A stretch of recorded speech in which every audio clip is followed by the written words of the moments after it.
তো hi everyone, poppy family আরও একটি শর্ট ভিডিও তোমাদের সকলকে অনেক ওয়েলকাম জানাই। আজকে হচ্ছে নীল ষষ্ঠী। তো নীল ষষ্ঠীর অনেক অনেক শুভেচ্ছা ও ভালোবাসা জানাই তোমাদের সকলকে। তো আমি এই মাত্র পুজো দিয়ে উঠলাম, এখন বাজে দুপুর 2:30। তো এখনও খাওয়া দাওয়া করিনি। তো পুজো টুজো দিয়ে আসলাম, রান্না বান্নাও হয়েছে আজকে আমার ঘরে। তো চলো কি কি রান্না হয়েছে তোমাদেরকে একটু দেখিয়ে দিই।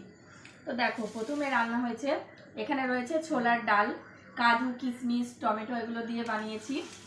আর এখানে রয়েছে দেখো সেমাই, এই যে। আর এখানে দেখো রয়েছে আলু পটল আর মিষ্টি কুমড়ো দিয়ে একটা সবজি। আর এখানে রয়েছে দেখো লুচি, এই যে লুচিগুলো এখন একটু আগে করা হয়েছে, তো যার জন্য দেখো এগুলো এখন একটু হয়ে গেছে, চুপসে গেছে। তো যাই হোক বন্ধুরা, এখনো খাওয়া দাওয়া করিনি। তো চলো আমি খাওয়া দাওয়াটা সেরে নিই। ততক্ষণের জন্য টাটা, দেখা হচ্ছে আবার নেক্সট ব্লগে।